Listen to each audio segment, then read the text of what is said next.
A reminder, the news doesn't end here. Here's what's coming up at 7 a.m. only on WCNC Plus. I'm in Fort Mill, where Silfab's operations have been paused here at its location. We can tell you that there are some state lawmakers who want to make that pause permanent. We'll explain coming up. NCDOT briefed city leaders on the status of the I-77 toll lanes project, saying they want to hear more from the community. But neighbors are hesitant about how this process is moving forward. Coming up, what they're demanding and what NCDOT plans to do about it. As Severe Weather Preparedness Week wraps up, a closer look at flash flooding in the Carolinas, why it's so dangerous, and why our area is at risk. And don't forget, daylight saving time starts this Sunday. What you should be doing today to get the family ready. Those stories and much more live, local, and breaking news coming up at 7 a.m. on WCNC Plus. And if you're just waking up with us this morning, we do have a traffic alert. This is I-85 completely shut down. This is out towards Poplar Tent Road, where traffic is being forced off of I-85 and onto that exit there. We did get confirmation from Mecklenburg EMS that 2 people died this morning because of this serious accident. 2 other people sent to the hospital as they are trying to recover from that. Again, shut down this morning all the way out towards exit 52. We say take take Highway 29 instead. We'll have more coming up on WCNC Plus.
Following breaking news right now as we stream live at 7 a.m. on WCNC Plus. I'm Ben Thompson. And I'm Lisa Washington. It's a deadly crash in Cabarrus County. Let's get right over to Majestic. We know Medic has confirmed 2 people are dead, 2 others taken to the hospital with injuries in this crash. And those impacts are going to be ongoing for hours. NCDOT is saying that I-85 southbound could be shut down, this section of it, until at least 10 o'clock this morning. This live camera is showing you how traffic is being forced off of I-85 and onto Poplar Poplar Tent Road to try to get off of the interstate there.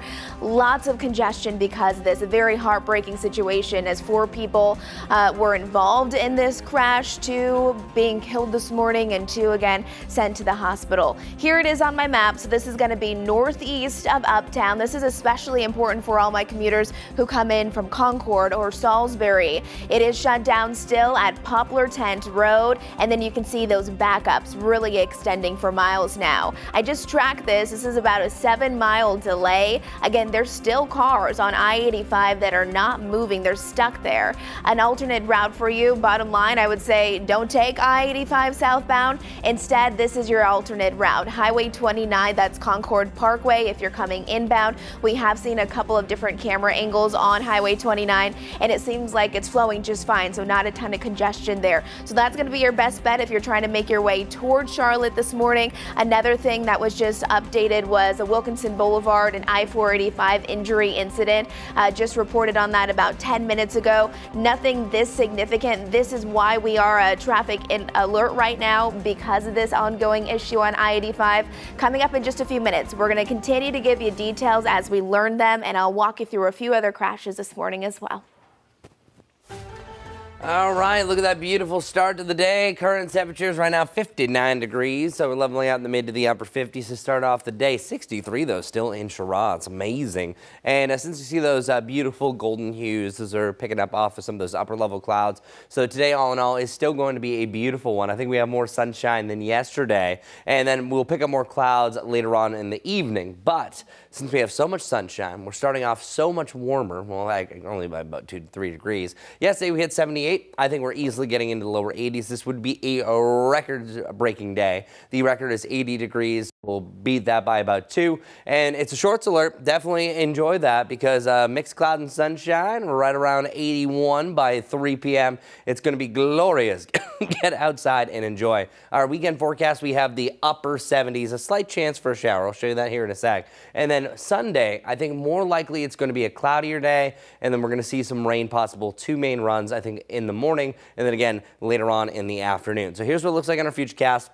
Slight chance that we have an afternoon shower today. So that could be very brief, nothing major. And then by tomorrow morning, it does get a lot cloudier. So as we have a system that's approaching us, it could start off a little foggy. Also a chance for a little bit of intermittent activity here and there. But then we start to see more scattered, isolated showers really develop, I would say, for your Saturday, and then even becoming a lot more scattered by your Sunday afternoon. But it's really Thursday that stands out from most of the other chances that we have on this 7-day forecast. Here's a closer look at Saturday though. Saturday, I think that you maybe could have maybe a few sprinkles to start off the day, but the main bulk of anything that we see is going to be north of that yellow line there. So there's a slight chance for an isolated thunderstorm for you in the mountains tomorrow afternoon, but the rest of us likely staying dry. You could maybe have a stray shower, but I think it's mostly going to be through the overnight.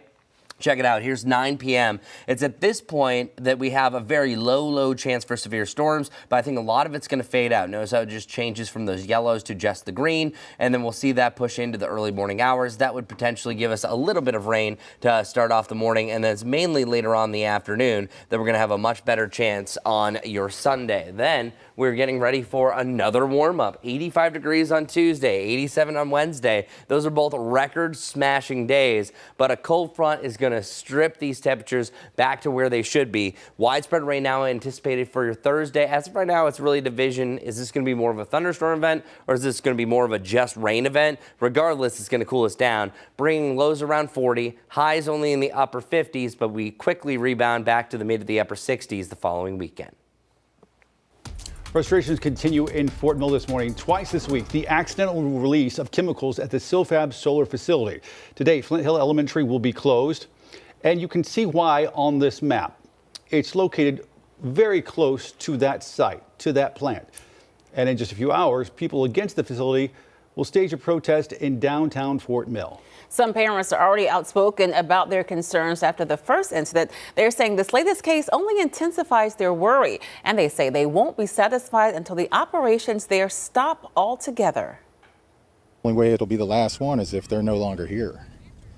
And they really need to, the government needs to step in, the state government, the county, everybody needs to step in and get them out of here. And my ultimate goal is that Silfab is gone. completely shut down, not operable anywhere at this point. Well, in just a few hours, county leaders are calling for a special meeting on the issue. WCNC Charlotte's Richard Devane now live this morning from Fort Mill with how state officials are speaking out. Richard. Yeah, good morning to you, Ben. Good morning, Lisa. Good Friday morning, folks, on the Plus. And those state officials are concerned, and some of them have weighed in about this plant. It's paused right now, but they're concerned if it'll reopen in the future. They say that's something that some of them don't want to see. South Carolina lawmakers say the state is prepared to take legal action against Silfab Solar if the company tries to restart operations here at its Fort Mill facility. This following this week's 2 chemical incidents. In a joint update, David Martin and Michael Johnson say the South Carolina Department of Environmental Services has confirmed the company has stopped all operations. A small crew remains, we're told, by Silfab on site, only to monitor the building and the chemicals inside. But state leaders warn Silfab could still try to restart work as early as today, adding if that happens, environmental officials say they're prepared to immediately file a lawsuit seeking a restraining order to halt any activity at the site. Lawmakers say their message is clear: to protect families and students in the Fort Mill community. That must come first while this investigation continues. I don't trust anything Silfab says at this point. They've had every opportunity to do the right thing in this community for over 2 years. I have been advocating for a full stoppage at that facility, and they move elsewhere. And again, you've heard about the protests, and you've heard about York County officials who will be holding an emergency meeting today at noon. Of course, we'll be there on both of those situations, both of those stories, bring you updates as far as what is said and what is done. We are right here in Fort Mill. This is Richard Devane. We'll send it back to you. Richard, thanks. And right now, Silfab is on pause as it could face a lawsuit from the South Carolina Department of Environmental Services if it resumes operations. We're told a limited crew is on site for safety reasons. In a joint statement from State Representative David Martin and Senator Michael Johnson, DES agreed that if Silfab resumes operations of any kind, they will take immediate legal action and file a lawsuit seeking a restraining order to stop any work at the plant. Silfab has given no indication it will resume work at that facility. We are following 2 deadly vehicle crashes out of Hickory. The first Wednesday night on 1st Avenue Southwest. Police tell us Nathaniel Wilson was hit by a car and pronounced dead at the scene. At this hour, that driver is not facing charges. The second is an update on a crash that killed a 7-year-old. Investigators have charged the driver, Donald Bledsoe, with misdemeanor death by vehicle. That crash happened last Thursday on Government Street Southwest in downtown Hickory. Police say the child and a 40-year-old man were hit. Again, that 7-year-old later died at the hospital. A forest fire in Caldwell County is 100% contained. That fire started in the Oak Hill community near Woodrow Place, just east of Lenoir, near Highway 64. This is some video of that scene just before sunset. A map from the NC Fire Service indicates that fire spanned 12 acres. President Trump has named a replacement for Homeland Security Secretary Kristi Noem. How the shakeup is playing out in Washington.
7:11 on your Friday morning. We continue to follow breaking news. I-85 South closed after a deadly crash near Concord Mills. You're looking at live pictures right now from the scene. You can see on the right-hand side, northbound lanes are slowly moving, but there on the left, the southbound lanes completely at a standstill because of this crash.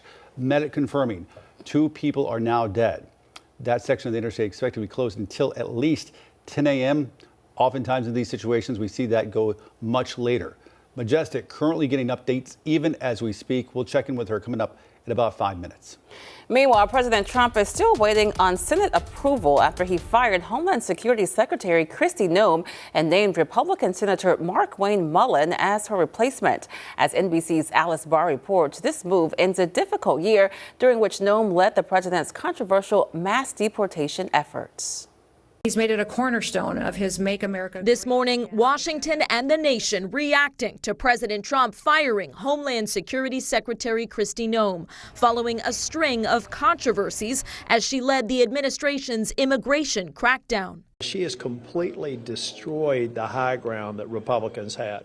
I am so happy that one of the worst administrative leaders I've ever seen is gone, but the agency itself is still reckless and out of control. The Department of Homeland Security right now operating in a shutdown, with Democrats pushing to overhaul ICE and Border Patrol.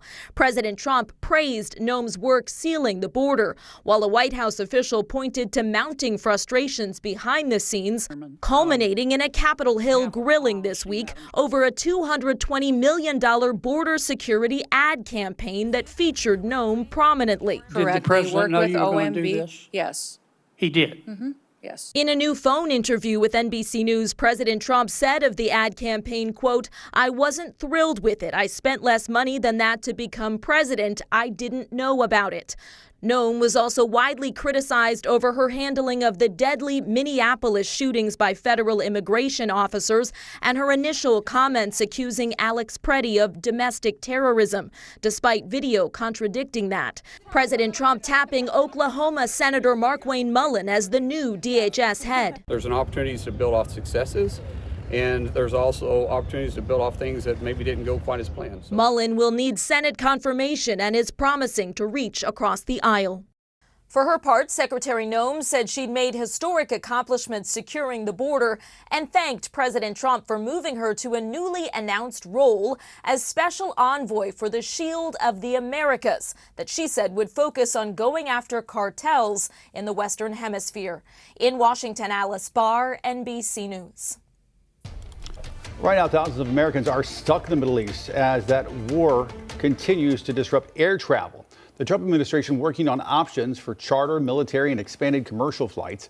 Americans in the region being asked to call or register with the State Department. Several U.S. embassies in the Middle East have closed, but help is still available for those folks. The Iranian Red Crescent Society says more than 3,000 homes have been damaged from the strikes. We're taking a look at some of the damage. In the capital of Iran, it's really bared the brunt of the attacks. The Iranian state media says more than 1,000 people have been killed in the conflict. Strikes have also killed dozens of people in other countries around the region as well. 7:15 now. If you are just joining us, we continue to monitor the situation on I-85 southbound. This is near Concord Mills, where the interstate is shut down in those southbound lanes because of a deadly crash that happened a couple of hours ago. Majestic will have the latest when we come back.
All right, good morning, everyone. We are traffic alert. I'm going to show you multiple cameras right here. This is Bruton Smith, mile marker 49, I-85 southbound, where we know 2 people died this morning because of a very serious accident.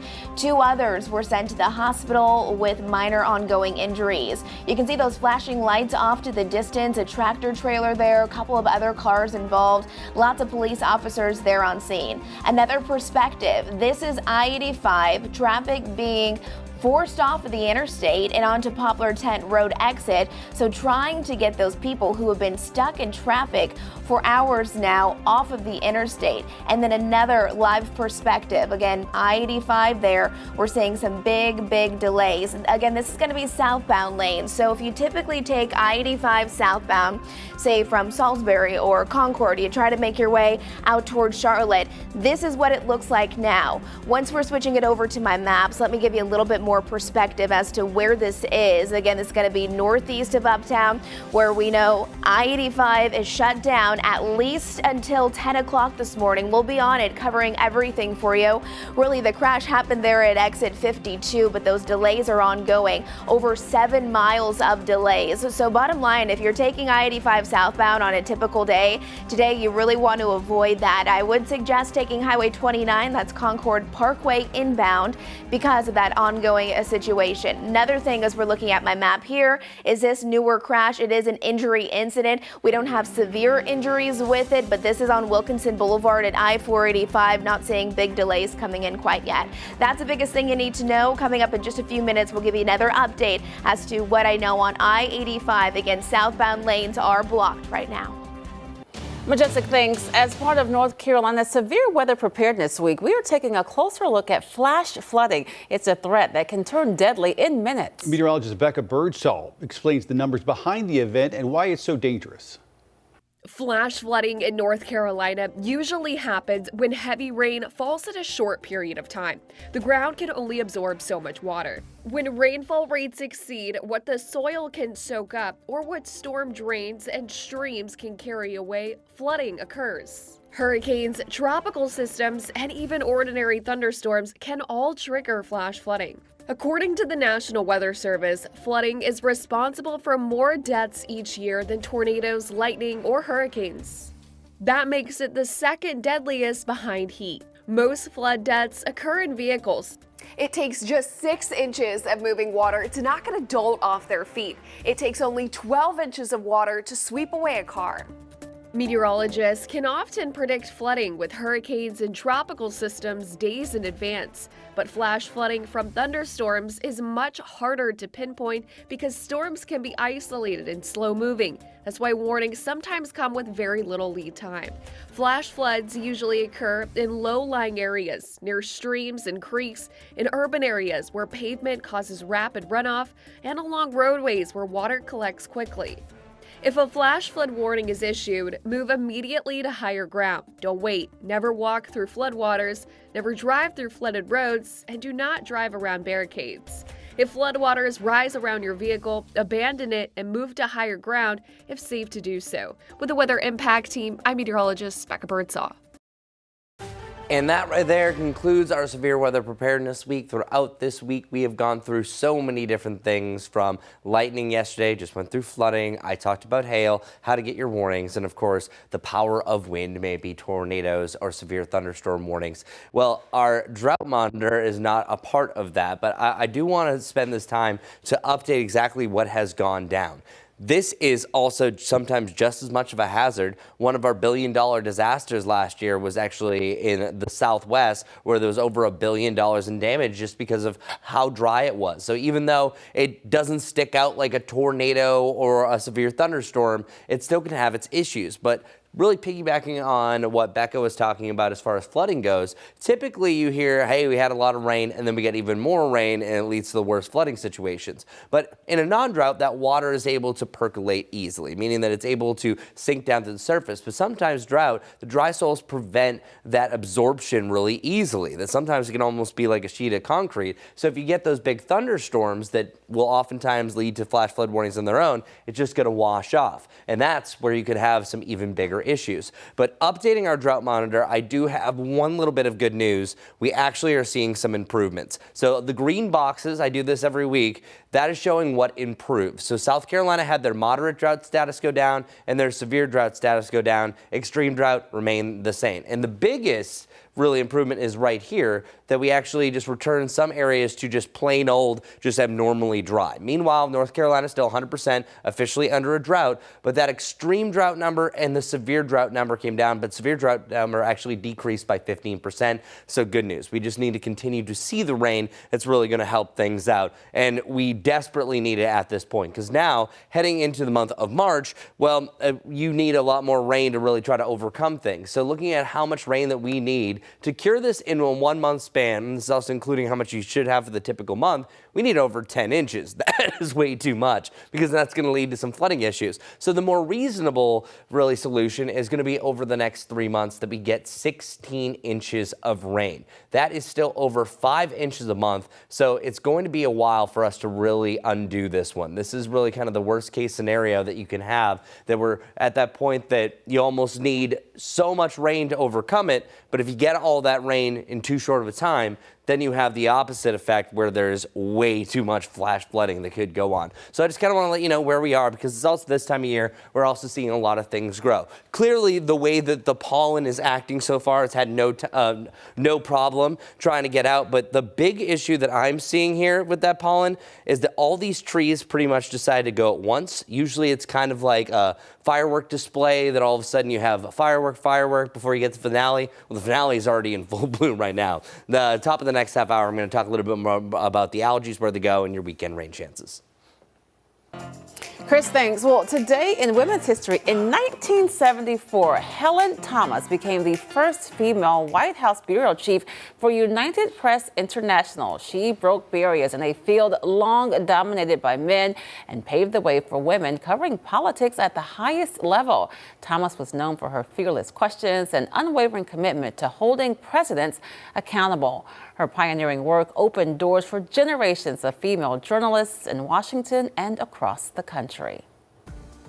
All right, 7:25 now, time for us to take a quick break, but make sure that you keep it right here on WCNC Plus. Live pictures now from Uptown. Chris says it's going to be another beautiful day today. Make sure you enjoy the Friday.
We're traffic alert this morning as I-85 southbound is completely shut down, and Mecklenburg EMS has confirmed 2 fatalities this morning.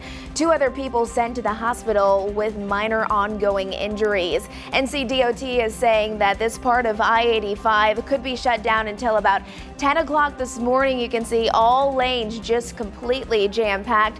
They have tried to divert some of this traffic from I-85 southbound onto Poplar Tent Road to try to help with that. But bottom line, this is going to be ongoing still for a couple more hours. Again, 2 fatalities happening this morning because of that ongoing crash. If you typically take I-85 from Concord or Salisbury, I would say avoid taking it. We have at least a 7-mile backup right now, and instead try taking Highway 29. We'll have more on this coming up on WCNC Plus. Chris.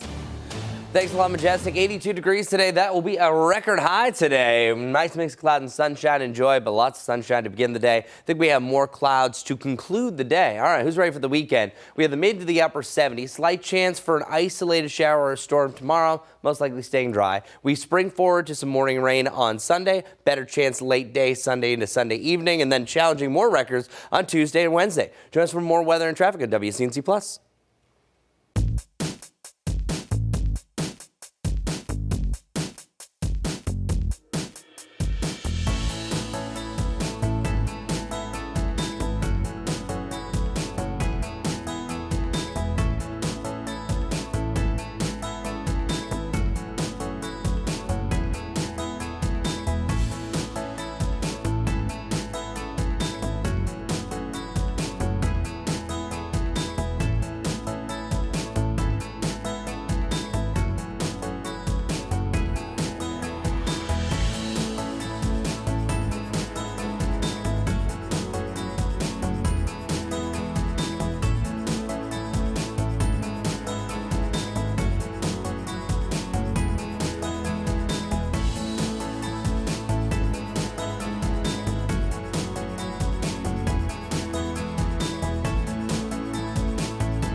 Thanks for streaming live on WCNC Plus at 7:30 on this Friday. I'm Lisa Washington. And I'm Ben Thompson. We continue to follow breaking news out of Cabarrus County. Medic confirming 2 people are now dead, 2 others injured after a serious crash there on I-85 South near Concord Mills. WCNC Charlotte's Destiny Richards now live there on the scene with the latest. What can you tell us, Destiny? Yeah, we're here on the I-85 northbound side in Concord, just near the Concord Mills exit, but right across on I-85 southbound, it is definitely a giant traffic jam from this accident. It goes back miles and miles, as we've been seeing all morning, so you definitely want to prepare for all these lanes to be shut down. It is right before, again, the Concord Mills exit, and then about 2 miles before the exit onto I-485 towards Huntersville and Matthews on the I-85 southbound side here. So again, a huge traffic jam caused by an accident, a deadly accident involving 2 people who were killed and then 2 people injured. In terms of the cars involved, we'll do our best to show you what the scene looks like, but I can at least tell you that we see a car that's completely flipped upside down.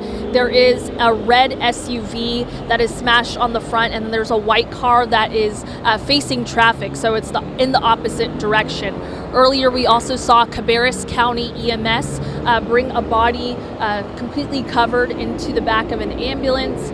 So a lot going on still law enforcement presence, fire presence. A couple of ambulances have left the scene, however. There's also a tractor trailer that has the front partially torn off. So unclear exactly the circumstances that led to this accident, but as you can see, it's definitely having an impact here. So just be prepared for this giant traffic jam extending way far back in the Concord area. So if you have to get onto I-45, take Concord Mills exit, that is not going to happen for several hours. And I know Majestic has been talking about this all morning, so we'll have her talk about that. I'll send it back to you guys in the studio. As you said, we will feel the impacts of this for quite some time for those who use that for their morning commute. I mean, there's the detour there, but you can imagine just the impacts that will linger. Let's send things over now to Majestic, who has the latest. This is one of my traffic cameras. I just want to give you perspective. This is I-85, where all lanes are either moving extremely slowly or just completely stopped. The one thing that I'm watching is I-85 southbound. While we know it's shut down because of that fatal crash this morning, they're trying to divert the traffic that has been stuck right here on I-85 onto Poplar Tent Road. Other than that, we're really not seeing much any relief, and the NCDOT is saying that really I-85, this section of it, southbound lanes, could be shut down until around 10 o'clock this morning. So there's the purple. This is the section that is completely blocked off, and then people who perhaps didn't know about the crash just adding to that delay. I just tracked it. It's about 7 to 8 miles of a delay right now. So again, if you typically take I-85, you're trying to make your commute in towards Charlotte, say you're coming in from Concord or Salisbury, I-85 typically probably is your way to get into the city. But today, avoid taking I-85 as it is just jam-packed, shut down right now. We suggest taking Highway 29 instead. I'm seeing really nice conditions actually on Highway 29. Actually, not a lot of congestion there. Again, this is why we are traffic alert this morning. 2 people sent to the hospital. 2 people heartbreakingly did die this morning because of that crash. We'll have another update coming up soon. Thanks a lot, Majestic. It is a rough go as far as those allergies are concerned, and everything's at a high. Mold is now joining that high threshold as well. Cedar, elm, pine, maple, juniper. I can also throw cypress in there as well. Those are the ones that are really starting to flourish across North and South Carolina in general. And we're at this high level, and I don't really see this changing. The only thing it might change to is an extreme level over the next couple of weeks. And it's typically the beginning of March that we get to a moderate level. That's through just seasonal climatology. But in recent years, we've really had the middle part of February that this starts. So that's exactly what it is. And I think for the first time, I'm really starting to deal with those North Carolina allergies. Now I understand what a lot of those pains. I talk too good that, oh, they don't affect me. Well, our daylight saving time is going to be the biggest deal this weekend as well, because don't forget that we are springing forward. So that means our new sunrise time is going to be 7:43 a.m. That's the one that stinks for those early morning risers, but those evening walkers. 7:25 is going to be a great new sunset time. But that spring fever is still going to be in the air. Technically feeling more like April on Sunday, but most of the days are feeling like either May or June over the next 7. We have a spotty chance for rain today, isolated tomorrow, and then scattered come Sunday. And our lows are going to be very mild until we get a cold front to pass. That's why we have 63 degrees, followed by really the upper 50s to lower to the mid 60s for most of the next 7 days. So here's your weekend forecast. 78 under mostly cloudy skies. Plain and simple, what's going to happen is we have more clouds this weekend than what we've had over the last couple of days. And Sunday is definitely trending to be a little bit more cloudier than the both of them. So here's what it all looks like. For one, we have the slightest chance that we have an isolated shower later on today. I think a lot of times it's going to translate over just maybe to a darker cloud or two. But I just want people to be aware that it is going to be a possibility this afternoon. And our futurecast is showing a few sprinkles maybe starting off the day on Saturday. But I think the main chance for rain that we're going to see is a little isolated guy right here up in the mountains. Then we have a storm system that's going to weaken after sunset, and that's going to allow for a passing shower or two. But the storm potential is going to be there, so I'm not going to say you won't have thunderstorms. I'm just kind of putting a kibosh on the severe weather potential. Right now it looks to be fairly low, maybe far western North Carolina, a little bit close to Asheville, but once it gets to our area, not so much going on. And then we're also going to keep our storm chances around later on Sunday afternoon heading into the evening. But check it out. Today's a record breaker. Tuesday and Wednesday look to be record smashers, and then eventually we're kind of back to the norm. Upper 60s on Thursday, even the 50s and 40s for lows and highs on your Friday, and then a quick rebound heading into the following weekend. Lisa? Tensions mounting over plans for toll lanes on I-77 between Uptown and the state line. Thursday, city leaders, neighbors, and state transportation leaders came face to face to discuss that I-77 project.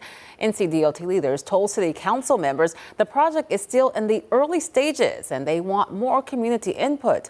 But neighbors say they don't trust this process and they worry about the project moving forward at their expense, warning they will take action if changes aren't made. We want to provide an opportunity for reliable travel times, but we have to do that in a way that works for the community. What they need to do is fix this. It isn't on us to fix it, it's on them. And if the plan's not acceptable, we're going to keep having problems with it. And don't believe that we will just stop at this. We will go all the way to standing in front of bulldozers. NCDOT plans to open a community engagement center where neighbors can review plans and share feedback. Charlotte City Council is moving forward with citywide restrictions for street vendors. This comes just 2 weeks after the city ended that pilot program in NODA. Right now, vending is largely illegal in Uptown, but business owners in Plaza Midwood say vendors sell similar products without the same rules. They say that creates safety and competition concerns. Council is reviewing the next steps, including possible criminal penalties with exceptions for festivals. Charlotte leaders looking to lock in affordable housing in a rapidly growing neighborhood. Leaders recommending $3.5 million to preserve 100 units at the Tyvola complex near Lower South End. The plan would prioritize veterans, cap rent for current tenants, and keep the units affordable for 60 years. Council will need to okay a special exception to make that happen. Charlotte leaders also considering major upgrades to one of the city's most historic entertainment venues. Bojangles Coliseum hosts more than 300 events a year, now asking for basic improvements to keep the 70-year-old building running. Plans include replacing heating and cooling systems. Coliseum leaders have been forced to reschedule several events because of ongoing roof leaks. We're learning a controversial Confederate monument will remain outside the Gaston County Courthouse. The North Carolina Court of Appeals ruled against the NAACP's effort to have it removed. The statue depicts a nameless Confederate soldier and dates back to 1912. It was moved to the current courthouse in 1998. Right now, an urgent search is underway for a missing man in Northeast Charlotte. Take a look at your screen. CMPD tells us 79-year-old Sam Meadows was last seen Thursday afternoon on Irwin Ridge Avenue, not far from Rocky River Road. We're told he was wearing a black shirt, blue jeans, and carrying a small black bag. If you know anything about where he could be, call 911.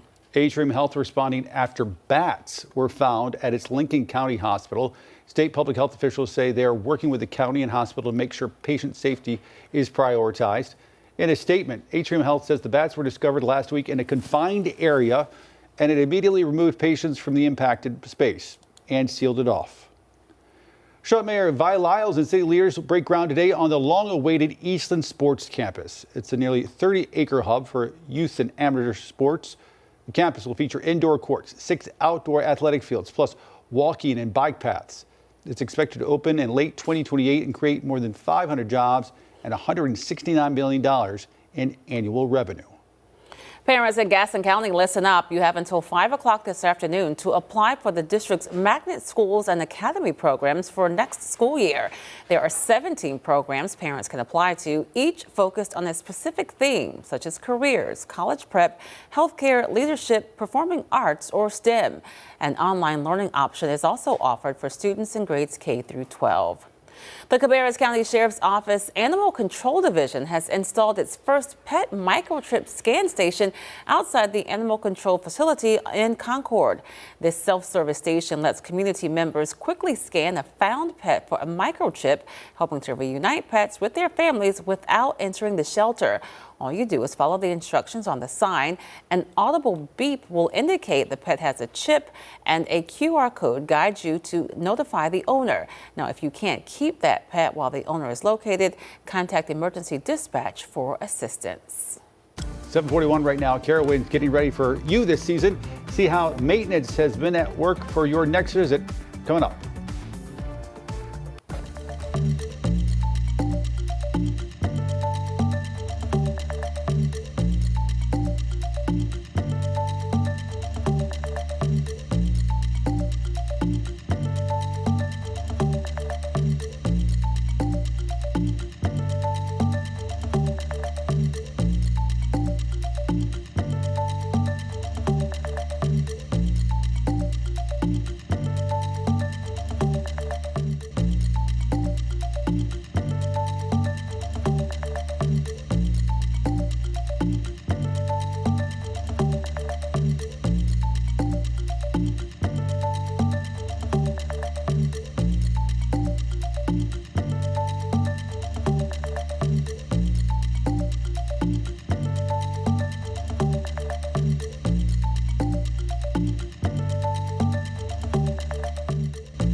7:23 right now on your Friday morning. Back to breaking news we're following and live pictures. I-85 South. It is closed after a deadly crash near Concord Mills. Medic confirming those 2 people are dead. This section of the interstate expected to be closed until at least 10 a.m. And you can see why in these live pictures. On the right, the northbound lanes sort of crawling, going at a snail's pace. There on the left-hand side of your screen, that's the southbound. You can see zero movement there. So this will definitely impact your morning commute if you're going anywhere remotely near this area. Majestic currently working on updates on this. We'll check in with her coming up in just a few minutes.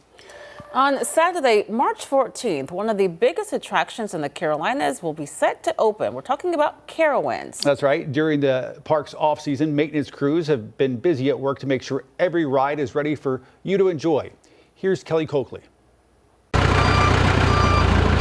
train cars that take thrill seekers along the Vortex roller coaster at Carowinds Good. Yep. Up. are making their way back to the track after an extensive annual maintenance check during the park's off-season. Come down. Good. Yeah, just go slow. Every single bolt is specifically spec'd, right? So we've got to check all of those things. We've got to change those things depending on, the life cycle of the different parts on the ride. So it's a long process. Maintenance crews repeat that process for the park's more than 14 roller coasters, and they do it in roughly 2 months. Director of Maintenance and Construction, Vinny Kuzan, says one thing is key. Safety is the most important thing we do here. We preach it every day. Every day, maintenance crews at Carowinds take the steps of each roller coaster, walking to the top and back to the other side, making sure that there are no problems with the track. Right now, here at the Vortex, I'm 130 feet in the air. This particular roller coaster requires almost 3 man-hours per day to inspect it to be ready for 1 operating day. Depending on track lengths, some Carowinds coasters require a 6-hour check. In addition to crews inspecting rides daily, mechanical maintenance manager Sean Hopkins says each ride is monitored by 3 computer systems. Even in the computer system, there are redundancies to back up. Anytime one of those systems doesn't report an equal finding, we call that a discrepancy in the system, and the ride will come to a stop. Carowinds boasts entertaining 1 million visitors a summer, and those who literally keep the rides on track offer this assurance. I promise your children are just as important as my own when it comes to our rides here at the park. Safety is our absolute #1 priority. I've got 4 kids myself, right? I want that same comfort when someone comes to a ride. Safety is the most important thing for us, and I'll ride any one of these rides with my kids. Well, for those of you taking a trip out west to America's most popular zoo, there's a new attraction. The San Diego Zoo Safari Park just opened an Elephant Valley. Guests can now walk right alongside elephants in this new habitat. The park officials say more than 5,000 donors helped make the Elephant Valley a reality. Check this out. A popular exhibit at the Memphis Zoo now closed. It's after a primate got a little too excited and caused damage during an interaction with a group of teen zoo visitors. Video shows the bonobo charging and shattering the glass, the safety glass right there, leaving the teens stunned and laughing nervously from shock. Zoo officials say the teens were not at fault and confirmed that everybody is safe. This is scary and sad all at the same time. The exhibit will remain closed for several weeks while crews repair the damage and make sure the area is secure, both guests and those animals as well. Singer Harry Styles released his 4th studio album today. He first announced the album at the start of the year, along with his record-breaking Together Together tour. Styles sharing these behind-the-scenes photos on his Instagram a few hours ago, showing the process of making the album. Styles will celebrate his album release with a concert in Manchester, England. It will stream on Netflix this Sunday at 2 o'clock. A popular fast food chain wants to pay you 6 figures to eat. That's right, Wendy's, on a nationwide search for a chief tasting officer. Sounds good. Wendy's is hiring somebody to taste menu items, create content, and then give feedback, all for a salary of about $100,000 a year. The job posting says applicants just need a mouth, a pulse, and strong opinions, and the remote role requires almost no travel. I mean, check, check, and check. Right? To apply, candidates must submit a video showing why they're the perfect personality hire and highlight their tasting skills. You know those sea salt fries. Right? And it's work from home? I mean, what's the downside? Number one with cheese, please. Right, I know. Wow. All right, switching gears now. Majestic standing by following a serious accident. Yeah, this is a live camera look, you guys. We are looking at I-85 southbound, where it is still blocked off because of a fatal crash this morning. Coming up in just a few minutes, I'm going to give you an alternate route, letting you know the estimated time for reopening as well.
Well, if you're just waking up and joining us this morning, we are under a traffic alert because of a fatal crash this morning on I-85, still highly impacting those southbound lanes.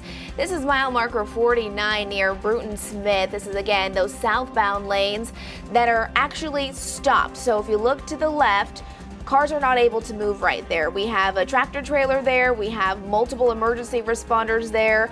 The other lanes on the other side are moving just fine, but I mean, it's just crawling because of that traffic and that congestion. I wanted to show you a couple of other perspectives. So if you look again to your left, that right there is I-85 that's starting to get still diverged off to Poplar Tent Road. A lot of congestion, even backing up even further. I did track this to see how far of a backup this actually is, and it's showing over 7 miles where you will have delays. This is where it's at, putting it into perspective even more. Again, northeast of Uptown, it's going to be I-85 for those of you who typically come into Charlotte from areas like Concord or Salisbury. Right now, it is still blocked off, and NCDOT is saying that it could be blocked up until about 10 o'clock this morning. So very slow moving conditions. There's that tracker, over about 7 miles of a delay. This again is going to be your best alternate route this morning. Don't take I-85 southbound. Really, it's going to be taking Highway 29 Concord Parkway inbound. That'll be much more helpful.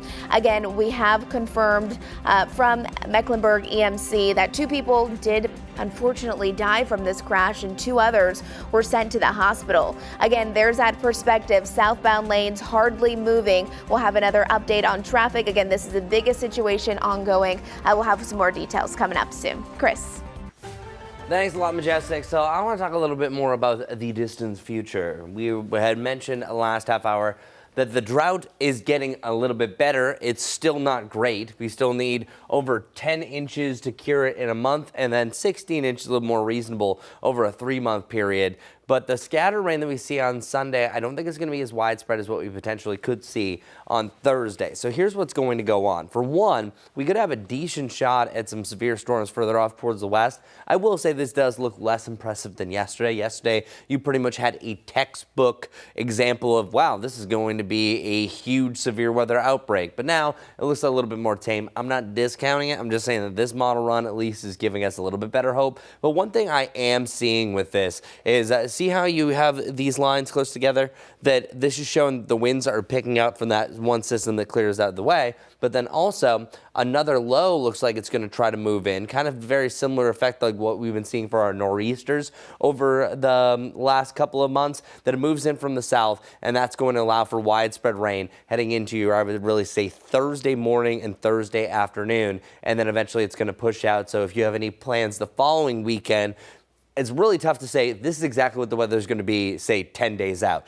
But one thing that we are seeing is that at least by the weekend, most of that rain should be clear by Saturday. So if you have any plans, but another one looks like it can move in right behind it. So our Jerry County Super Center 7-day forecast, a little bit cooler this weekend because it feels great as far as our temperatures go. We're starting off in the lower to the mid 60s, but it's going to be overall a cloudy weekend. I think you have a mostly cloudy day on Saturday, maybe some bright spots on Sunday with a better chance for rain. But here's the good news. Sunshine returns and even record-breaking days on Tuesday and Wednesday.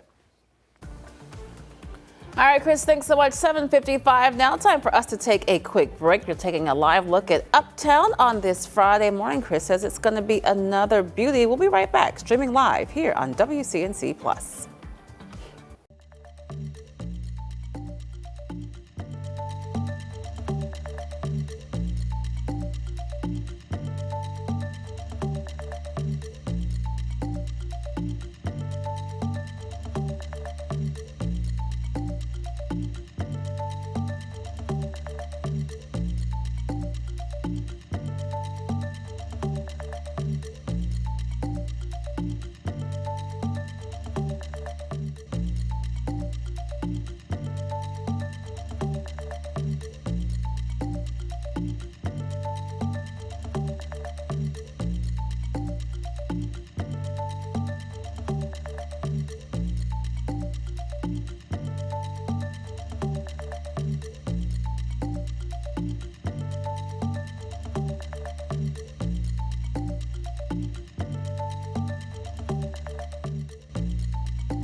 We're traffic alert on this Friday morning as we are still following the impacts of a fatal crash that happened this morning. We have an EMS confirmation that 2 people did die this morning, 2 others sent to the hospital, and now this part of I-85 is completely shut down. Here's one of my cameras. This is coming in on I-85 southbound George Liles Parkway, where cars are hardly moving this morning. Let me put it into perspective, showing you my map right here. This is where we're really seeing the impacts. Poplar Tent Road, exit 52. That's right where the crash is, but those impacts are far beyond that, about a 7 to 8 mile delay. So really avoid taking I-85 southbound. Instead, you're going to want to take Highway 29 inbound Concord Parkway, because again, we are seeing a ton of traffic as this has been building for hours. This part of I-85 shut down right now, and NCDOT says it could be shut down until at least 10 o'clock this morning. Chris. All right, plain and simple, let's just get right to your 7-day forecast. It is going to be a brilliant day today. We're going to have a nice mix of clouds and sunshine. 82 is a record. We have mid to the upper 70s. Slight chance for rain for your Saturday. Better chance for rain, especially on Sunday afternoon. Then after that, challenging more records on Tuesday and Wednesday. More weather and traffic on WCNC Plus. Take care.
Streaming live right now at 8 a.m. right here on WCNC Plus. I'm Ben Thompson. And I'm Lisa Washington. Let's go straight out to WCNC Charlotte's Destiny Richards on breaking news right now. She's live on I-85 near Concord Mills. The south part of that interstate closed down now for the last several hours after a deadly accident there. Where do things stand right now, Destiny? Yeah, it's still very much an active scene over on the I-85 southbound side. We're here on the northbound side, traffic moving just fine, but you can see the traffic jam from here, just going for miles. If you normally plan to take I-85 southbound in Concord, you'll want to avoid that altogether. It looks like NCDOT has a detour for folks via Poplar Tent Road. That is good because everything has been at a standstill for several hours now. And this is about a mile from the Concord Mills exit, 2 miles from I-45. So definitely a busy thoroughfare for people heading into the Charlotte area and other surrounding towns. But the accident itself is still very much an active scene right now. We still have law enforcement on scene, state troopers, and there are multiple cars involved. From where we're standing, we can see a car that is completely upside down. We can see a red SUV that is smashed on the front. The windshield is smashed and the door has been open this whole time, entirely ripped off it seems. And then there's a white vehicle here that is flipped around just a little further up, and we still have an active investigation going on into the circumstances that led to this crash. 2 people dead, 2 people injured. We did see Cabarrus County EMS put a completely covered body into the back of an ambulance. They have since left, and there's a tractor trailer here that is also has the front ripped off. So a lot of things that we're seeing, but again, don't know what led up to the crash, just that is going to have an impact on traffic for hours.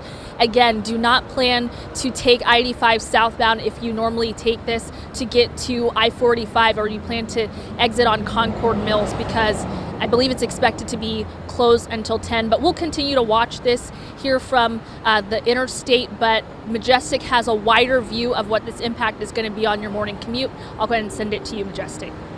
All right, thanks, Destiny. It's such heartbreaking news on our Friday morning. We're traffic alert because of those impacts now. This is I-85, one of my traffic cameras, giving you perspective on how slow moving those southbound lanes are. This is specifically out by George Liles Parkway, and the only reason that any of those cars are moving slightly is because a lot of that traffic has been tried to be diverted off of I-85 and then onto Poplar Tent Road. Again, it is a very slow process, and NCDOT is saying that this is going to take hours before it clears up. So let me help you get through your morning commute. Here it is. The accident happened at exit 52 there. We're seeing delays that are backed up over 7 miles now. Again, this is a huge area where people travel every single day, and because of those 2 fatalities, it's shut down now, this part of I-85. So avoid that instead. This is your best bet right here.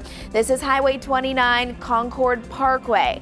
Now earlier it was all green. At this point I am starting to see delays build, which makes sense. People are now learning about this accident, maybe just putting it into their GPS, and this is the route that it's taking you. So if you do have to travel inbound and you're trying to get onto 485 or trying to get towards the uptown area, make sure you allow for plenty of time to get to where you need to be this morning, because currently I-85 is shut down because of that big accident. We'll keep you up to date with the very latest. Chris? Thanks a lot, Majestic. So some fog formed this morning not too long ago, and what that fog is going to do is really start to decrease over the next hour and really hit its bottom around Monroe, seeing a mile visibility, in Wadesboro, mile visibility around Monroe. That's drivable. It's really, once it gets down to a quarter mile, that really becomes a big hazard. But this is also kind of a testament about what likely is going to happen again tomorrow. We have the perfect environment that we are indeed going to see more patchy, dense fog, so I think that's what we're going to see tomorrow. And I'll show you what that looks like on our Futurecast. Also a little bullseye right here around Monroe. Current temperatures right now, 62 degrees. That's pretty nice around Charlotte. 61 in around the Union County and Monroe area. Here's the deal. Our average high today is 61. It's about to change over the weekend to 62. It just shows that this is backwards. This is crazy that that's going to be an easy jump by another 20 degrees up to 82. That would be a record-breaking day. Not record-smashing, only beating the record by about 2 degrees. Picking up more clouds, I think, by day's end because we're dealing with a lot of sunshine for the time being. Only ones who might think that I'm crazy with that sentiment is that some of us dealing with some of that fog. Shorts alert definitely needed for today. Great for some yard work or great for avoiding yard work, however you're looking at it. Either side of 80 degrees for most of the afternoon, but then we will have a few hours that we get into those lower 80s. Now let's talk about today. I think most of the day is going to stay dry, but there are some indications that we could have an isolated shower. So it's my duty to let you know that is going to be a possibility today. And then once you get to tomorrow morning, remember how I mentioned the chance for fog? That's what this is showing. So there's a chance for a foggy beginning to the day, depending where you are. And once we get to your Saturday, I think we're dry most of the day, but those clouds are going to be really tough to get rid of. So I'm not saying it's a disappointing weekend. It's just not a super sunny weekend because a lot of people see 75 and 78 and you're like, wow, it's going to be perfect. It feels great. Don't get me wrong. We're just going to have some on and off rain chances, including even a storm chance. I think most of your Saturday, if you live east of this yellow line that I have drawn on here, then you're going to be fine. The chance for thunderstorms is really up in the high country, but I am going to keep an isolated storm or rain chance for your Saturday. Should be fairly brief, but then eventually we'll see a storm system starting to move through. I'm going to put my weather bookmark right here. We're going to continue your future cast for your weekend, showing you what your Sunday looks like, which is your best chance for rain this coming weekend. Take care. Chris, thanks. Frustrations continue to mount in Fort Mill. Twice this week, the accidental release of chemicals at the Silfab solar facility. Today, Flint Hill Elementary is going to be closed, and in this map, you can see why. It's quite close, the school is, to that plant.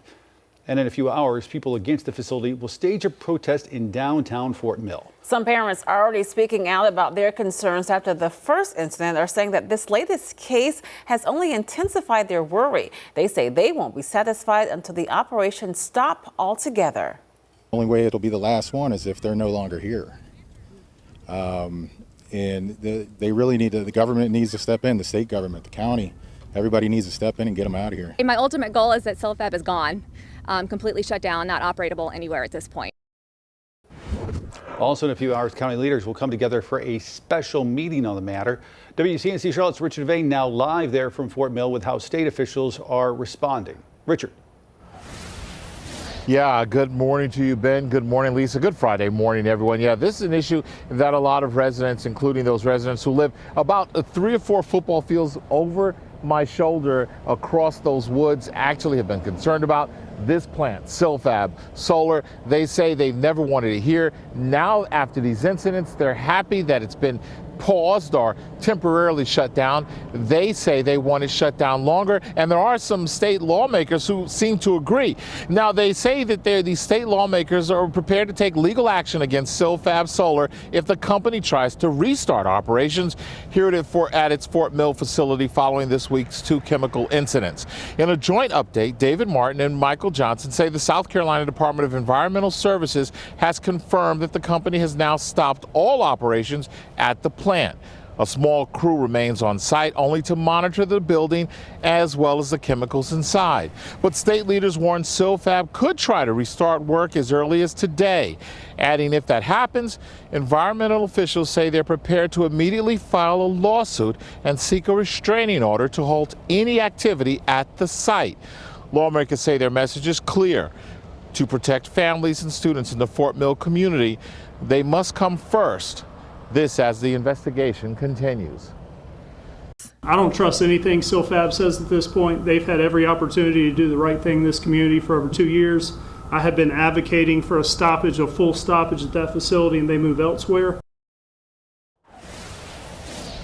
And of course, we're talking about this parking lot because we've seen a lot of people. We have seen some people come and leave, but that's quite a number of cars here.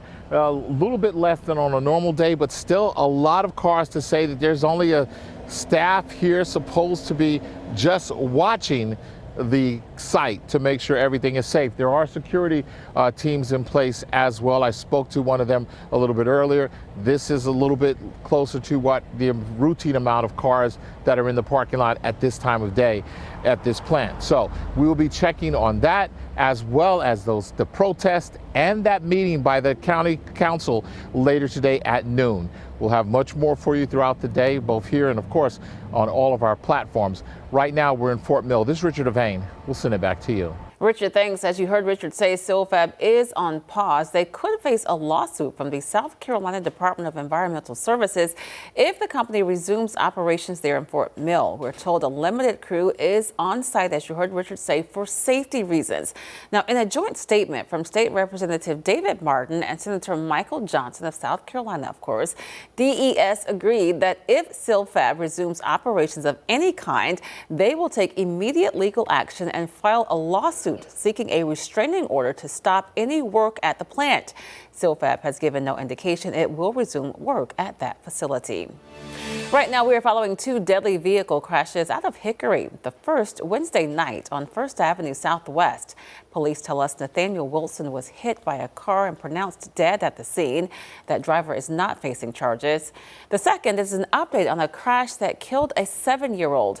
Investigators have charged the driver, Donald Bledsoe, with misdemeanor death by vehicle. That crash happened last Thursday on Government Street Southwest in downtown Hickory. Police say the 7-year-old and a 40-year-old man were hit. That child later died at the hospital. Right now, a forest fire in Caldwell County is 100% contained. That fire broke out in the Oak Hill community near Woodrow Place, just east of Lenoir. This is near Highway 64. This is some video from that scene just before sunset. A map from the NC Fire Service shows that fire spanned 12 acres. Before we head to break, here is an exclusive shopping deal for our viewers. Hey everybody, here at ShopTVDeals.com, we love to bring you products that can help you solve problems. And I have something great for you today. We've all been there, right? You lose something, you're running out, everyone's busy, you have your phone, you have your wallet, you have your keys, and all of a sudden you realize you've left something. It can be a major annoyance and an expensive one. But I have a solution here. It is the Smart Card by KeySmart. See how I pulled it out of my wallet? That's how thin this device is. But let me tell you how it works. You go to your phone, if you have an Apple device, and it connects it real easy to the Find My app. So if you lose something, it tells you where in a map the last location was, or if you think you lost it somewhere close by, you can hit a button and it will play a sound to let you know that, hey, whatever you lost, guess what? It's right, under the couch or under the chair or behind a cushion, which is such an incredible feature. Also, for those of you like me who have a badge to get in and out of work, it can hang right there on your lanyard because HR is going to charge you to replace that badge, and who wants to deal with all of that? So what I also love here is that if it senses, the phone senses you're leaving that device behind, that card behind, it alerts you on your phone, hey, you're walking away from that thing. So before something becomes lost, it gives you a chance to go back and get it. How convenient is that? You gotta love it. What you also have to love is the deal we're going to give you on this today. 20% off, $39.99. That is a very small price to pay for some peace of mind and not to lose your stuff. Check out the QR code or ShopTVDeals.com.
We continue to follow breaking news. If you're just now joining us here on WCNC Plus at 8:15, I-85 South is closed near Concord Mills after a deadly crash here. Live pictures right now from the scene. You can see on the right-hand side of your screen, and that's the northbound lane moving. And then on the left-hand side of your screen, that's the southbound lane at a complete standstill. Medic has confirmed for WCNC Charlotte that 2 people are dead. This stretch of interstate, which is always busy, especially at this time of the morning, is going to be closed until at least 10 a.m., so another 2 hours, if not longer than that. Majestic standing by. She'll have an update for us coming up in just a few minutes.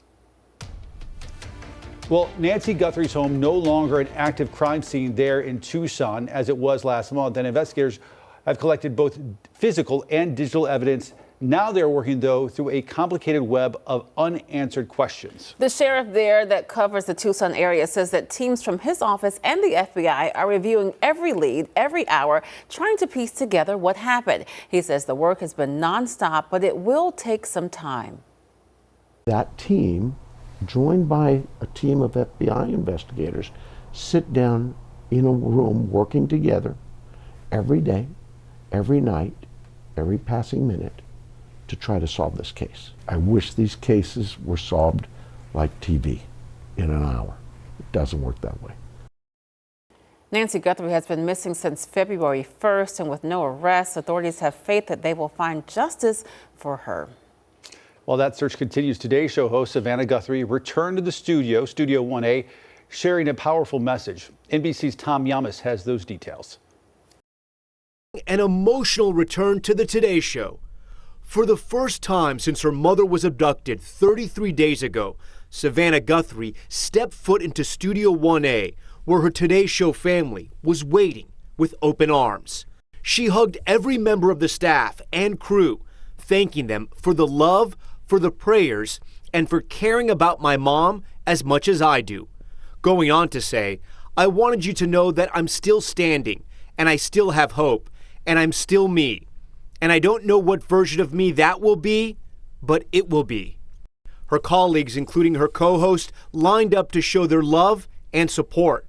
Savannah telling the team, "I'm holding on to my faith. I still believe."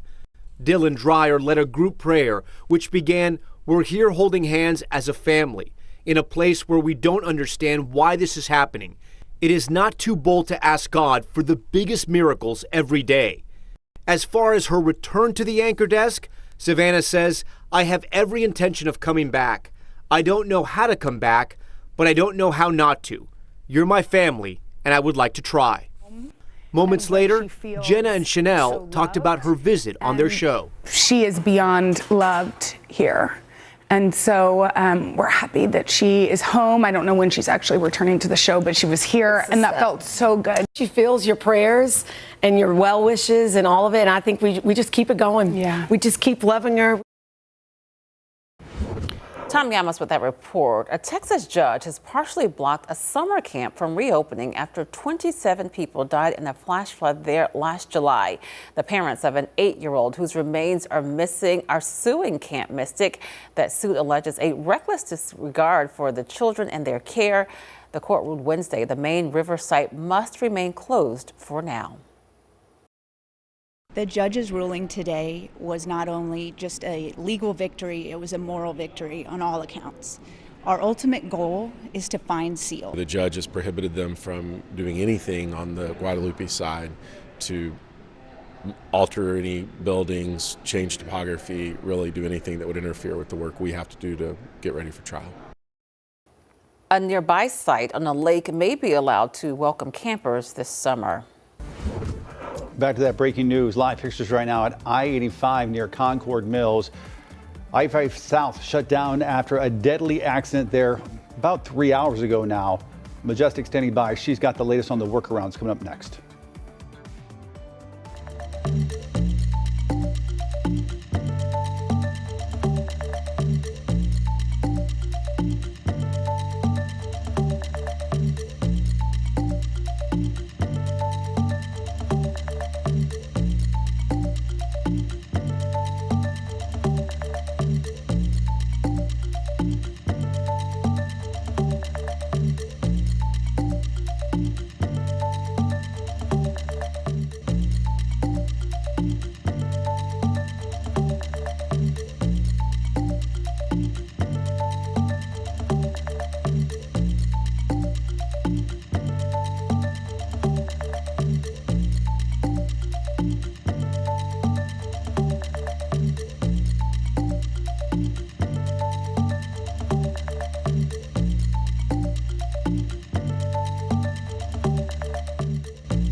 We have a traffic alert this morning as we are still following I-85 being completely shut down. This is a southbound lanes out near Concord Mills. This specifically is out near George Liles Parkway. This is about a 7 to 8 mile delay where this has been shut down this morning because of a deadly crash. 2 people killed this morning, 2 others sent to the hospital because of a very serious accident. Let me switch it over to my map showing you perspective as to where that's going to be. So this is for all my morning commuters. If you typically take I-85 from Concord or Salisbury, you try to take I-85 to get onto 485, you don't want to do that today because the crash right here happened around exit 52, but those delays are well beyond that at this point. Again, about 7 to 8 miles. So your best alternate route, don't take I-85 southbound. NCDOT says that part of I-85 could be shut down until at least 10 o'clock this morning. Here's your best alternate route. It's Highway 29 instead of I-85. That's Concord Parkway. I just took a look at one of the cameras. Seems like traffic is flowing much better than I-85 currently. Look at this, completely stopped right now. They were trying to divert traffic onto Poplar Tent Road, but it's not making that big of a difference. You can see all lanes completely blocked off. As we know, 2 people did die this morning and 2 more sent to the hospital. We'll have another update all coming up for you soon. Chris, over to you. All right, let's get right to it. We have our dew points that are actually on the humid and sticky side for really the first time this year. We were seeing hints of this yesterday, but especially down to the south and the southeast, a little bit closer to Charlotte. You can definitely notice that difference overall, where we have those yellows and those oranges taking over, meaning that we're borderline getting sticky to almost that uncomfortable air. Ooh, all right, so our muggy meter is going to be right around that humid line, but then by tomorrow, the point I'm really trying to make is you're going to start to notice it really by this weekend, and then we'll start to return to that drier March-like air, and then eventually things really drop off heading into your Thursday. That's where it looks like any severe weather chances to end next week are starting to trend down compared to up, because things are looking to be a little bit more on the drier side, at least as far as our dew points go, which isn't as much storm fuel. But since it is humid and we have an approaching front, it's anyone that's going to be northwest of this line will have a chance for at least a thunderstorm during your Saturday afternoon. Could have an outside chance of a severe thunderstorm, but really it's in place because of this decaying line. I think what's going to happen as it gets a little bit closer to us, dew points are much drier over here, by the way, as well up in the mountains. So we could have one lasting storm or so. This is about 9 o'clock, but a lot of that's going to be fading out. And then once we get to about 1 o'clock, which, by the way, watch the clock in the upper right. 1, 3.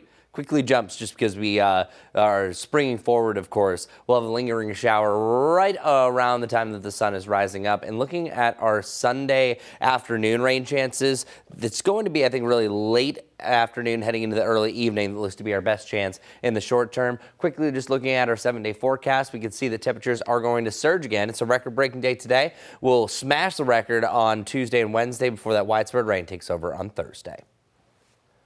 Chris, thanks. Well, before we head to break, March is Women's History Month. Today we are highlighting Valentina Tereskova, whose 89th birthday is today. Valentina is a Soviet cosmonaut who became the first woman to fly in space back in 1963. She was just 26 years old.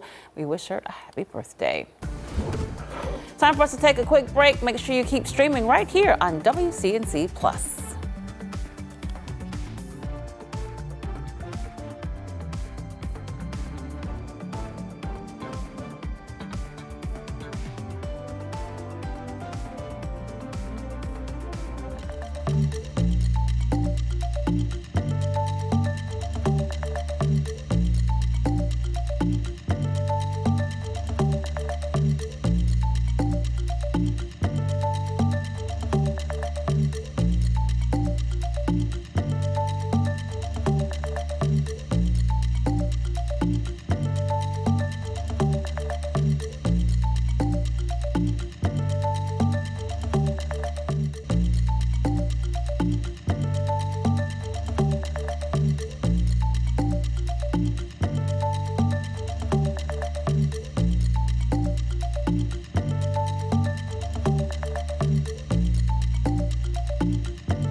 We have a big traffic alert for you on this Friday morning because of a deadly crash happening hours ago. Still, I-85 southbound completely shut down near Concord Mills. This is out towards George Lyles Parkway right there, where all lanes are currently blocked off. We do have confirmation that 2 people died this morning because of this crash. 2 other people were sent to the hospital.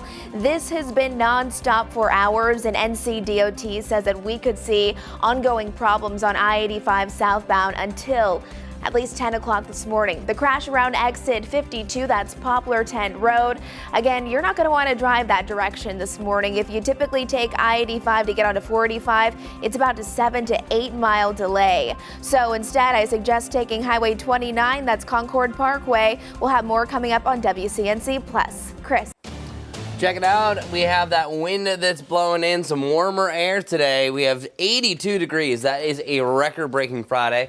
More clouds to end the day, but it should be a delightful one. Slight chance for an isolated shower. I think most of the area is going to stay dry. For the weekend, though, we have another isolated rain chance, primarily really overnight, heading into Sunday. Another pop-up shower or storm chance also possible during Sunday afternoon. But look at this, another record-breaking stretch Tuesday and Wednesday.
Thanks for joining us live on WCNC Plus at 8:30. I'm Lisa Washington. And I'm Ben Thompson. Let's get straight out to Destiny Richards. She's live on I-85 near Concord Mills.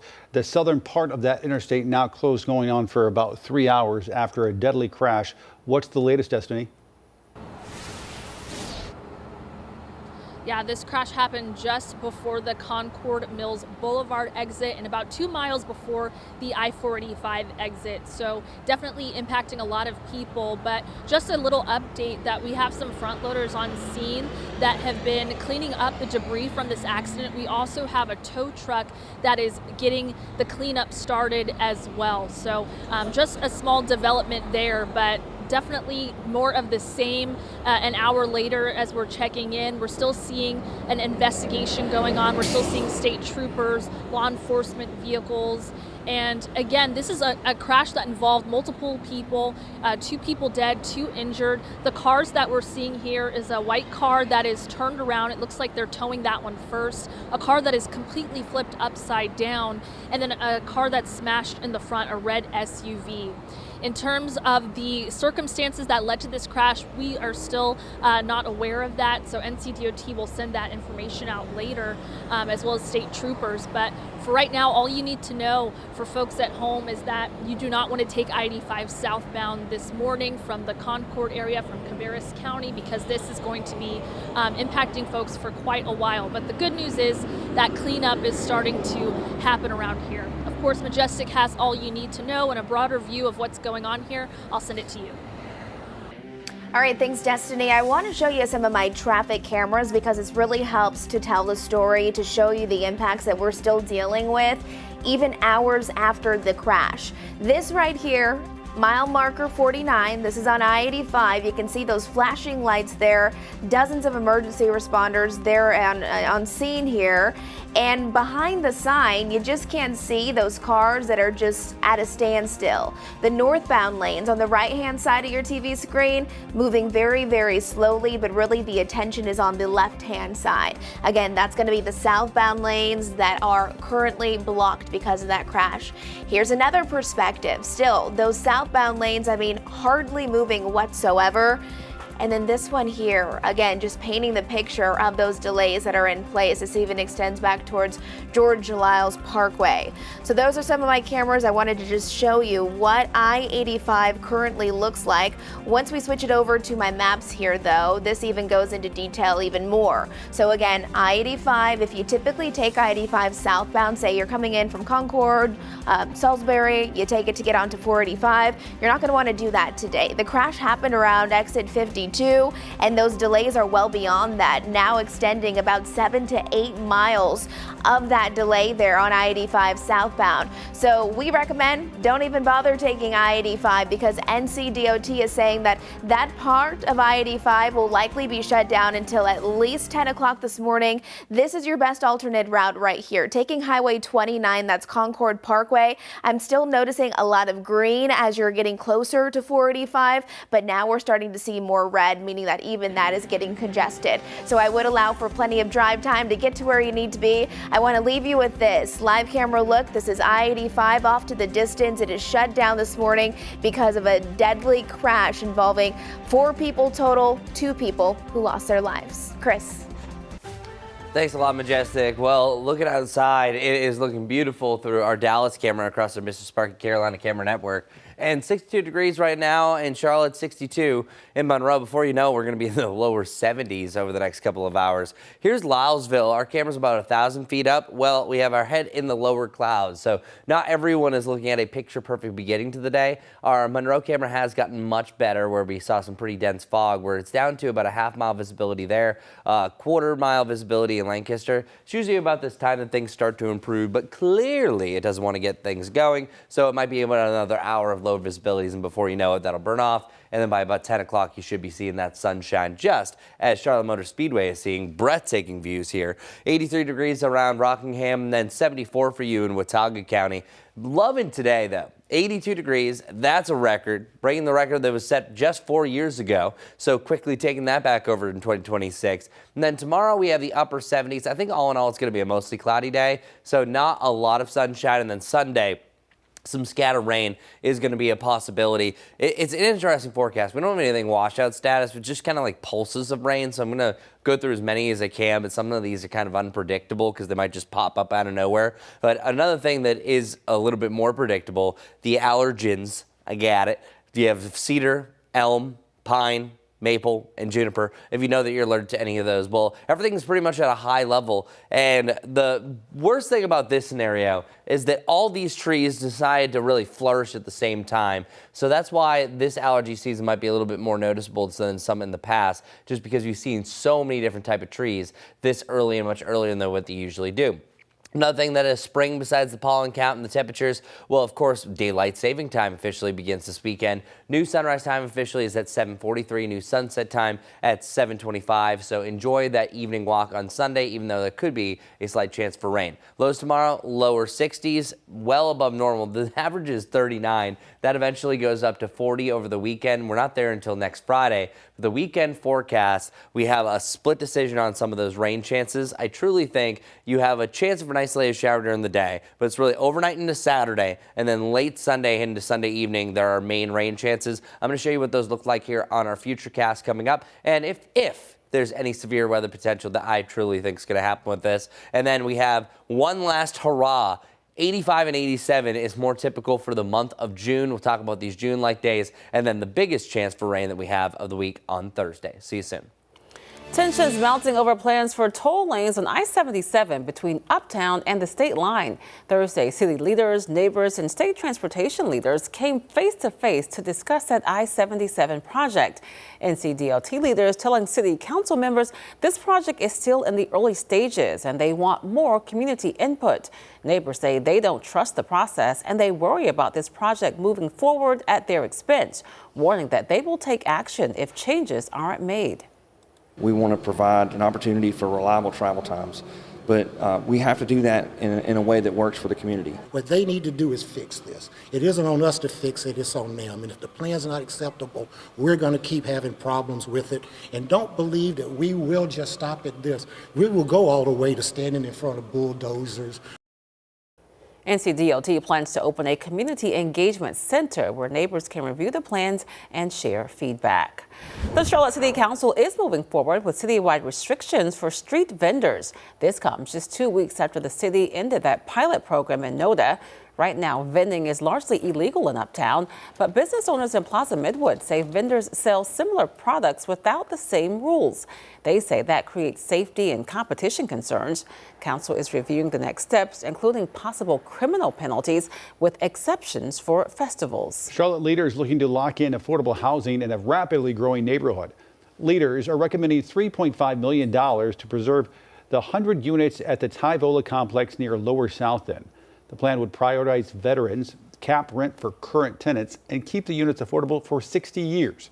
But council would need to okay a special exception to make all that happen. Charlotte leaders also considering major upgrades for one of the city's most historic entertainment venues. Bojangles Coliseum, which hosts more than 300 events every year, is asking for basic improvements to keep the 70-year-old building running. Plans include things like replacing heating and cooling systems. Coliseum leaders have been forced to reschedule several events recently because of ongoing roof leaks. We're learning a controversial Confederate monument will remain outside the Gaston County Courthouse. The North Carolina Court of Appeals ruled against the NAACP's effort to have it removed. The statue depicts a nameless Confederate soldier.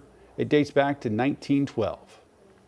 Right now, an urgent search is underway for a missing man in Northeast Charlotte. Take a look at your screen right now. CMPD tells us 79-year-old Sam Meadows was last seen Thursday afternoon on Irwin Ridge Avenue, not far from Rocky River Road. We're told he was wearing a black shirt, blue jeans, and carrying a small black bag. If you know where he might be, call 911. Charlotte Mayor Vi Lyles and city leaders will break ground today on the long-awaited Eastland Sports Campus. It's a nearly 30-acre hub for youth and amateur sports. The campus is going to feature indoor courts, 6 outdoor athletic fields, plus walking and bike paths. It's expected to open in late 2028 and create more than 500 jobs and $169 million in annual revenue. Parents in Gaston County, listen up. You have until 5 o'clock this afternoon to apply for the district's magnet schools and academy programs for the next school year. There are 17 programs parents can apply to, each focused on a specific theme, such as careers, college prep, healthcare, leadership, performing arts, or STEM. An online learning option is also offered for students in grades K through 12. A bill aiming to get all students vaccinated in South Carolina has failed. We hear from those against it and why. Next. And folks, we need your help, and we need it in the next couple of days. We're looking for our next Hyundai hometown hero. For the 8th year, we're teaming up with the Charlotte area Hyundai dealers, and this time we're celebrating an outstanding teacher with a brand new Hyundai Santa Fe. If you know one, let us know. Nominate them by going to WCNC.com. But listen, nominations are due by this Sunday.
If you're just now joining us now at 8:42, we continue to follow breaking news in Cabarrus County. Take a look at these live pictures. It tells the scene.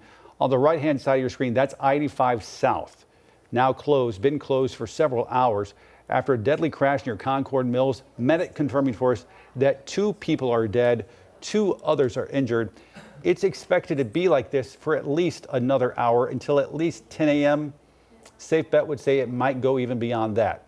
Keep it right here on WCNC Plus. Majestic standing by. She'll have the latest coming up in just a few minutes.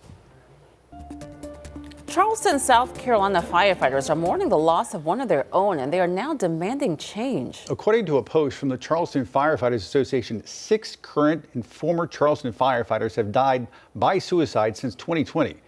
Cameron Limes looked at the problem and the solutions.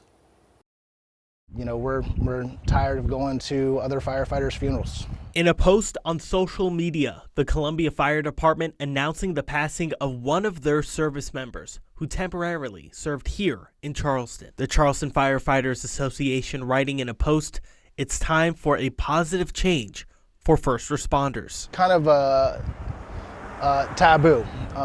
This is something that for years and years, most people have not talked about openly. In a follow-up post by Station 61, they write, firefighters' mental health is connected to time, money, sleep, and security. The financial stressors that really impact us on a day-to-day basis. Smith claims he's known firefighters who have had to couch surf or decide which bills to pay due to low income. Mental health stressors that we bring into the job, which are, relational and financial, it does impact us, and it's an accumulative effect. According to Station 61, relieving some of those stressors can help lower PTSD, depression, and suicide. But for now, firefighters have one another to lean on. The most important part is being able to reach out when you do need help. And we always like to remind people of this because it's such a serious issue that if you or anybody you know is struggling with mental health, you're not alone. There's help out there. The National Suicide Prevention Hotline is free. It's available 24/7, and it's simple. All you got to do is call 988. Well, amid a measles outbreak, lawmakers in South Carolina effectively killed a bill that would have removed religious exemptions for the measles, mumps, and rubella vaccine. The proposal would have blocked unvaccinated students from enrolling in K-12 schools and colleges. Opponents say preventing those students from enrolling would violate families' rights and limit access to education they pay for through taxes. This is just yanking stuff left and right from people who are tax-paying citizens that should be allowed to have access to these things. We are founded on the principles of religious freedom. That includes not restricting basic access to the services that we pay for. South Carolina health officials say the measles outbreak that began last year in Spartanburg has now led to nearly 1,000 cases. They say it's now the nation's largest measles outbreak in 20 years. A poll from the National Sleep Foundation finds nearly half of American kids are not getting enough sleep. About 44% don't consistently get the recommended amount for their age. Experts say good sleep in early childhood is really important for their physical and mental health.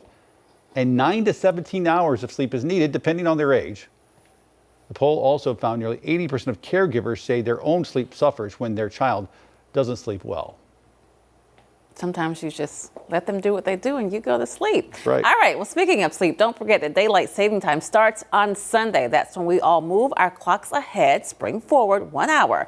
Sleep experts say that lost hour can leave many people groggy, unfocused, and more prone to accidents. It is recommended to ease into this time change.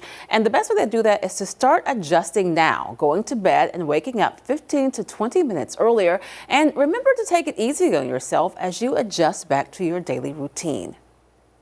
We just want to be cautious if you're driving in those early mornings after the time change. Sometimes people may decide like, okay, I'm going to, on that Monday morning, I'm not going to schedule anything that takes, a lot more focus or high kind of, attention tasks. Springing forward can be especially hard on those night owls, people with chronic sleep disorders, and those who have dementia. For those groups, it's especially important to prepare early and to get light exposure in the morning. All right, 8:47 now. We continue to follow our big story of the morning. Of course, the impacts of this crash that happened on I-85, the southbound lanes near Concord Mills. There you see, just traffic stuck. We've been following this all morning. It's going to be closed at least until 10 this morning is what we are hearing. We know that 2 people died in this crash. 2 others have minor injuries. Majestic will have the latest when we come back.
Well, if you're just waking up and joining us on this Friday morning, we are traffic alert. We've been traffic alert for hours because of a deadly crash on I-85 southbound lanes. And this is still blocked. Again, this right here is around mile marker 53. That's out near George Liles Parkway. Overall, this is out towards Concord Mills. So if you're taking southbound I-85 on your normal day, today you're going to want to avoid it. We're learning about still that deadly crash that happened early this morning. 2 people died this morning. 2 others were sent to the hospital. And you can see all lanes still being highly impacted. Here we go as we're looking at my map. This is truthfully the one accident that is the most concerning. All other icons that you saw just a couple of minutes ago are very minor, so let's just stick with this. The crash happening around exit 52. At this point, it's about a 7 to 8 mile delay. Again, southbound lanes are the ones that are going to be heading towards Charlotte or heading towards I-485. So if you typically drive that way, avoid it. Instead, you're going to want to take Highway 29, that's Concord Parkway. We are starting to see some red develop even there. So bottom line, if you have to make your inbound commute this morning, just make sure you have plenty of drive time. Again, there's a live camera look coming in I-85. We have that section of I-85 that is blocked off for miles, and NCDOT says hopefully by 10 o'clock, this part will actually reopen, but it could even be later than that. Stay close to WCNC. We'll keep you up to date. Larry. Hi, that's Larry Sprinkle. It's Friday, time to check out what to do this weekend. One big event takes place at the Matthews Community Center. It is the Matthews Comic-Con that happens tomorrow, Saturday, a big event at the Matthews Community Center. Free for everyone. It's 11 a.m. to 6 p.m. There's comics, gaming, sci-fi, fantasy, cosplay, and more. Some of that more is a special effects makeup demo, Kids Zone for the youngest kids, display of legendary cars, and delicious food and craft beer. Something not to miss. That's tomorrow, Matthews Comic-Con, 11 a.m. to 6 p.m. And that's what's happening this weekend. I'm Larry Sprinkle. Comic-Con, all right. Well, this is really a big zap and kapow as far as our pollen report is concerned. Cedar, elm, pine, maple, juniper, cypress, naming a bunch of them, all flourished at once. So you might sound like this, like I do. Now the tree pollen is especially high. Mold is also high. Oh yeah, and then we have a low level of weeds and grass. Not great. So we're high today. I think that we're going to be at still a similar high range by tomorrow. It comes down slightly on Sunday, but still, regardless, you can expect just high levels of the big six that you're seeing there on your screen there. Again, elm, pine, cedar, maple, juniper, alder, and then the other one I added additionally was cypress was one that I popped up over the last couple of days. But it's a shorts alert. So it's one of those penalties you pay that all of a sudden, yay, it's finally warmer. Oh yeah, the allergies are thriving and then the bugs are out and about. But our current visibilities, that's actually been the all joking aside, biggest issue that we have this morning. Anywhere from a quarter to a mile of visibility, and that is vastly improving. I think we're going to really see a lot of this start to lift over the next hour or so. As far as our weekend is concerned, I think all in all, those clouds are going to win out, but we have a slight chance for rain tomorrow. Better chance Saturday night into Sunday morning, and then one last chance during the afternoon. But again, overall, cloudier weekend with highs in the mid to the upper 70s, mid to the upper 80s, though, challenging more records on Tuesday and Wednesday before we see our best chance for rain on Thursday. Ben? All right, Chris, thanks. Today in history, the trampoline patented back in 1936.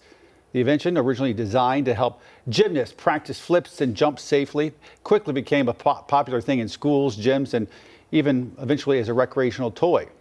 Trampolines have since evolved into professional sporting equipment and Olympic events. From backyard fun to competitions, remains a favorite way to bounce around and play. Always a big time. Oh yeah, always fun. I mean, you might remember yesterday we talked about another invention. We talked about the hula hoop. Yesterday was the anniversary. And one Miss Lisa Washington shared that she was once a hula hoop champ, even winning a month's rent when you were in your 20s. Here's the thing, you do not tell your coworkers everything. This is what I have learned. And I walk into our studio this morning, and lo and behold, what is here? Yes. Now, I haven't done this since I mean, the people demand it. They don't demand it. The people of Charlotte, let's go. Can we just say we're moving over to another space in our studio? Can we just say that you guys have like set me up for failure because there's like tape on this hula hoop. I've not practiced in years. Let's go. Oh my God, I don't like you guys. All right. Take center stage, please. I don't like my coworkers. I don't like my coworkers. Okay. Okay. Oh, wait, I'm losing it. Okay. So in my 20s, I was very good at this, and I did win a contest, and I was using two of them at once. Wow. Isn't it time for us to go to break? I got to stop. No. How many? We have 2 more minutes? No, 5 more minutes? Yeah. Oh my gosh. Oh, wow. We can just do a bump we gotta on go, Lisa. right? I mean, a bump out. Don't share fun facts with your coworkers, because that's what happens. Lesson learned. Good job. Not just a fun time, but it'll pay your rent on occasion too, right? Wow. You never know. All right. All of Charlotte impressed this morning. I can't believe you guys are making me do this. All right, folks, keep it right here. Live Impact News coming up at the top of the hour, and more hula hooping.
For traffic alert on this Friday morning as I-85 southbound is still shut down after a deadly crash early this morning. This could be shut down for a couple more hours, at least until 10 o'clock this morning, as that's what NCDOT is saying. Again, this is going to be I-85 if you're coming in from areas like Concord. You're going to want to avoid this area. We do have confirmation that 2 people died this morning. 2 others were sent to the hospital with serious serious injuries. The accident happened right there around exit 52, Poplar Tent Road. You're going to want to just avoid this. This is about a 7 to 8 mile backup. Instead of taking I-85 southbound, you may just want to take Highway 29 instead. That'll really help you get by because as of now, about 9 o'clock this morning, I-85 is still shut down. Chris. Thanks a lot, Majestic. One quick recap. Today is a record-breaking Friday, 82 degrees. Likely staying dry, but there's an outside chance of an isolated shower. Same thing goes for your Saturday, but then again, another chance for a shower storm Saturday night into Sunday morning, and then Sunday late day heading into the evening. And then after that, look at this, mid to the upper 80s. Just note that our weekend, clouds are going to win out, but at least it feels great. The wettest day shaping up to be on Thursday. Take care and have a great weekend.